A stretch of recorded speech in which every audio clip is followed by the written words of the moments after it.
So you're thinking about becoming a business analyst, but you're not quite sure where to begin. Well, you're in the right place. We've basically taken a 10-hour training course and boiled it down into the next few minutes, just the absolute essentials you need to know. This is your roadmap. Let's dive in. I deserve that pay. I deserve a holiday. What's going to happen to my work-life balance? Does that sound familiar? You know, that little voice in your head? For thousands of people, that's the spark. It's that desire for something better, and it's often the starting point for a career change into a field like business analysis. All right, here's our game plan. First, we're going to talk about how to actually break into the industry. Then, we'll pack your analyst toolkit with some must-have techniques.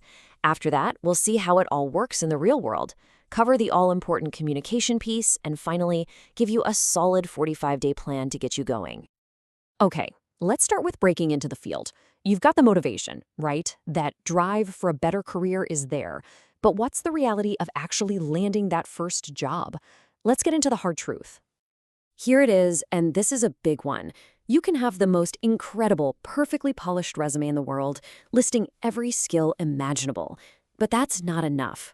A great resume might get you noticed, sure, but it is not what actually gets you hired. Something else is way, way more powerful. And that something is your network. Seriously. The source material points out that a mind-blowing 90% of jobs are filled through internal contacts and referrals.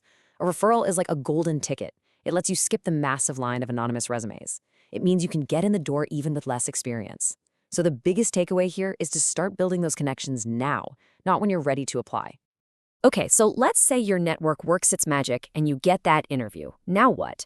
Well, you've got to have the right tools to do the job. And that brings us right to Section 2, your analyst toolkit. These are the core techniques every BA needs to have down cold. First up is a classic for a reason, the SWOT analysis. It's a really simple but incredibly powerful way to look at any business idea by breaking it down into 4 key areas: its internal strengths and weaknesses, and the external opportunities and threats it's facing. And here's what that looks like using a company we all know, Amazon. For strengths, they're the leader in online retail, and they don't have all the costs of physical stores. A weakness, though, those razor-thin profit margins. Externally, an opportunity is to keep expanding into new areas, but a massive threat is, of course, the intense competition from giants like Walmart. See, in one quick glance, you get a full strategic picture. Next in the toolkit is Moscow prioritization. Trust me, this is a lifesaver for managing expectations. It helps everyone agree on what's truly essential by sorting every idea into 4 simple buckets: what you must have, what you should have, what you could have, and what you won't have. At least, not right now. Let's try it with a mobile check deposit feature. A must-have? The user must have the app and a valid login. The feature is useless without them. A should-have? A helpful error message if the handwriting is unreadable. That's pretty important. A could-have? Maybe a few extra notification options. Nice, but not essential. And a won't have, we're not touching new security patching because that's a whole other team's job. Just like that, you have absolute clarity. Okay, we've got the tools. Now for the fun part, putting them into practice. Let's walk through a real-world scenario to see how a business analyst actually uses these skills to deliver some serious value. So here's the problem. Picture this. You're a customer, you just want to check on a healthcare claim, and you're stuck on hold for 30 minutes. Ugh, it's frustrating, it's a waste of time, and it's costing the company a ton of money and call center staff. So the solution seems obvious: an automated chatbot. Customers can just log in, type in their info, and get an instant update. No waiting. It frees up the agents, customers are happy. It's a perfect fix, right? Well, not so fast. This is where the BA really shines. You run a quick SWOT analysis. The strengths and opportunities are clear: lower costs, happier customers. But then you hit the threat. The business managers might resist this change because they're afraid automation is going to cost their team their jobs. And this is where a BA's job gets really, really interesting. This brings us perfectly to our next section, mastering communication. Because being a BA is so much more than just gathering requirements. That's the easy part. The real skill is in managing people, their emotions, and their resistance to change. This is the million-dollar question, right? You've got this perfectly logical, technical solution, but it's creating a very real, very human fear. So what do you do as the BA? How do you handle that? The key is you don't ignore that fear.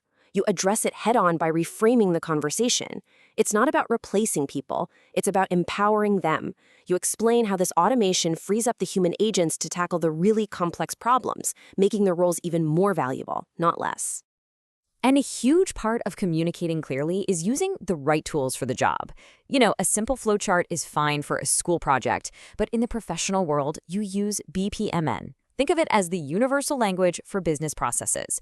It's standardized, it's precise, and it makes sure that everyone, from business to IT, is on the exact same page. And now for our final section, your first 45 days.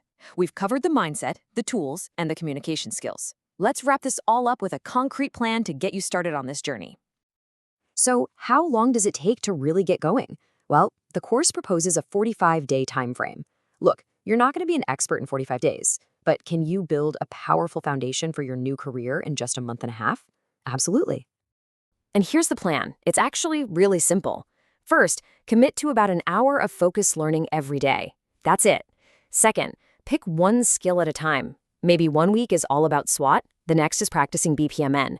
Use all the free resources out there on YouTube and Google. And most importantly, practice.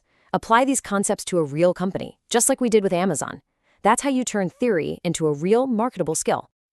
So there you have it. You've got the core tools, the communication strategies, and a clear 45-day roadmap. You have everything you need to get started. The only question left is what problem will you choose to solve first?